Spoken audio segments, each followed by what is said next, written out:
Alright, Slakia, this is going to be a continuation. I missed a Monday. I was at the plantation. Somebody was, about to interrupt, but I'm just going to finish reading this article, and then bring out the script. So again, Shalom. All praise to Yahweh, Ba'ashem Yahweh Shai, Ba'ashem Rakakwadash. Double honors to the apostles and the elders of Great Millstone, who I learned this truth from. Peace and salutations unto the hopefully elect. So just going to finish where I left off. In the article from AP News, it says negotiations and confrontation are among our options, but we must be more thoroughly prepared to cope with the latter. This is the review and conclusion we have derived from the 30-odd years of dealing with the United States, Kim said.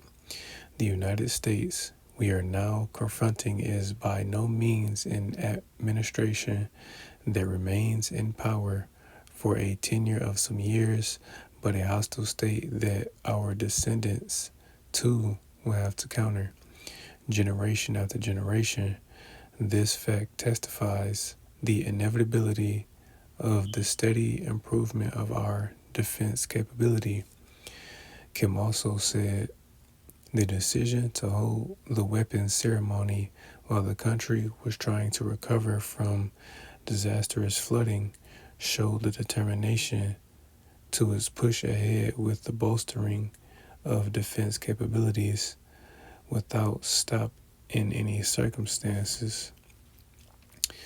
The floods in late July submerged thousands of homes and huge swaths of farmland in regions near the border in China.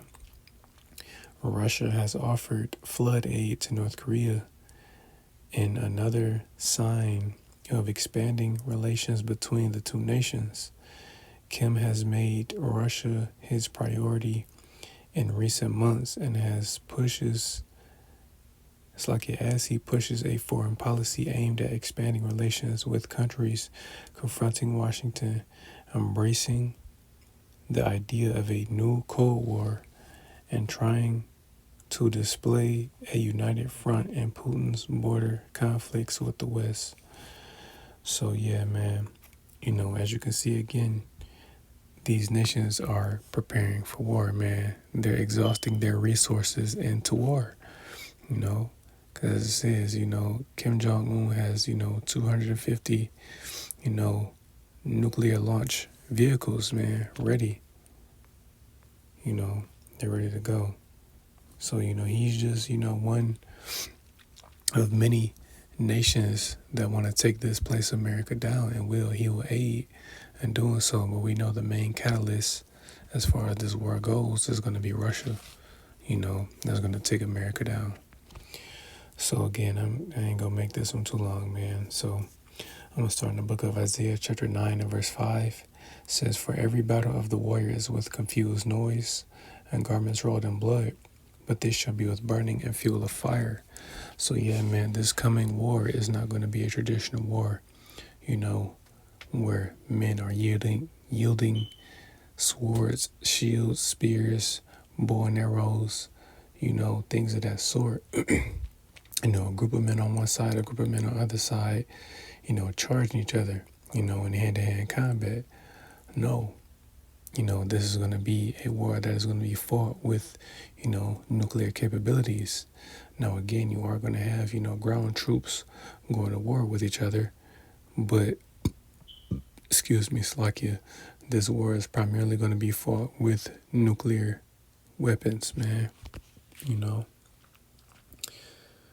So I'm going to jump to Isaiah chapter 54 and verse 16. And it says, behold, I have created the smith that bloweth the coals and the fire that bringeth forth an instrument for his work. And I have created the waster to destroy. And indeed, man, the modern smith being these scientists that are developing these weapons, man.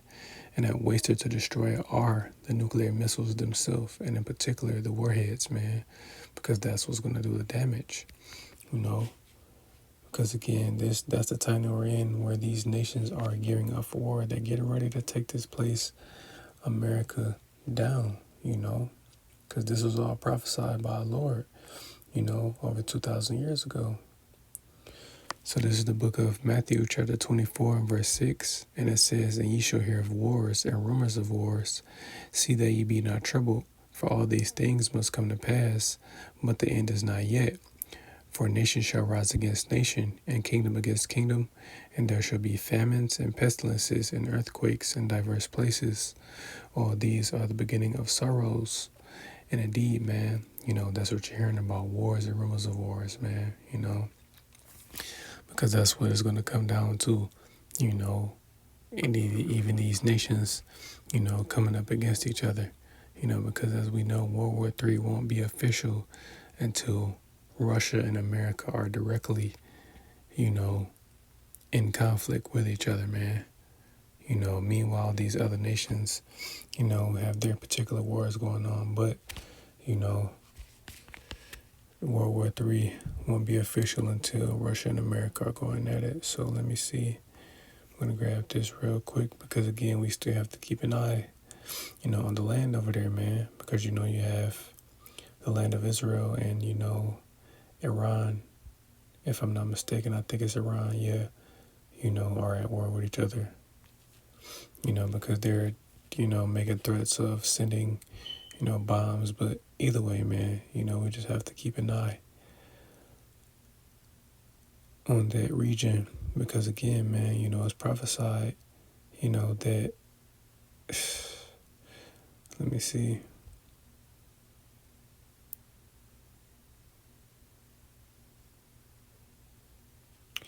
Yeah, I'm just going to grab it, man. This is the book of Jeremiah, chapter 50 and verse 45. And it says, "Therefore hear ye the counsel of the Lord, that he hath taken against Babylon, and his purposes, that he hath purposed against the land of the Chaldeans. Surely the least of the flock shall draw them out. Surely he shall make their habitation desolate with them." So yeah, man, again, the least of the flock, the land of Israel, because those, I ain't even gonna call them by their current, but the little hat people, man, the small hats over there, the Jewish people, they're the ones that are going to pretty much cause World War III to happen, because there's going to be an event that is going to take place to where, Russia and America are going to have to step in on behalf of their allies, because America is allies, or Israel is allies with America, and Iran is, an ally with Russia, So again, the least of the flock, man, they're going to end up drawing in these two nations, to come up against each other, man. And that's all biblical prophecy. So this is the book of Joel, chapter 3 and verse 9. And it says, "Proclaim ye this among the Gentiles, prepare war, wake up the mighty men, let all the men of war draw near, let them come up, beat your plowshares into swords, and your pruning hooks into spears. Let the weak say, I am strong. Assemble yourselves, and come, all ye heathen, and gather yourselves together round about. Thither cause thy mighty ones to come down, O Lord.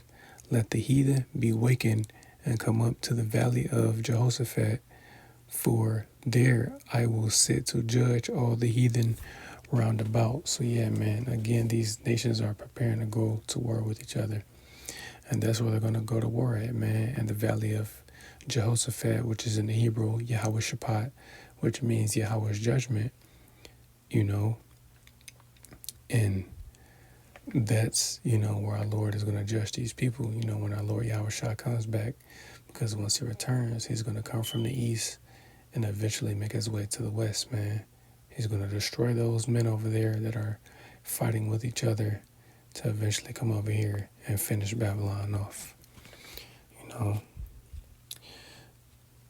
So I'm going to end it on this. This is the book of Joel, chapter 2 and verse 1.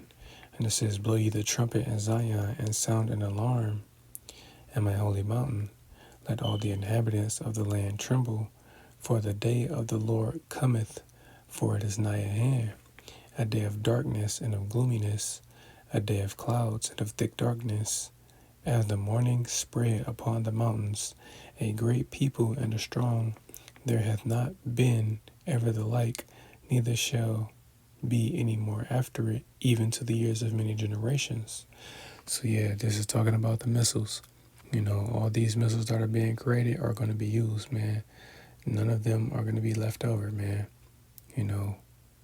They're all being created just to be used during World War III. All of them. So this is Joel Slakia. Verse 3, a fire devoureth before them, and behind them a flame burneth.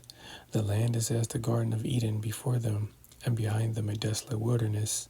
Yea, and nothing shall escape them. And indeed, man, it's talking about those missiles again, which, the latter verses, verse 4 down to verse 9, is just giving a description of them. But again, man, it's telling you that once these missiles are shot, man, nothing is going to be able to escape. No one is going to be able to escape. Save the elect. They're the only ones that are going to make it, because they're going to be delivered from that destruction that the Lord is going to bring upon, the earth, primarily here in America, aka Babylon the Great, man, because that's who this destruction is prepared for, Babylon, So, Lord willing, this lesson was edifying. I want to give all praise, honor, and glory due to Yahweh, Bahashem, Yahweh Shai, Bahashem, Rakakwadash. I'd like to give double honors unto the apostles and the elders of Great Millstone, where I learned this truth from, and I'd like to say peace and salutations unto the hopefully elect. Till the next time I see you, Shalom.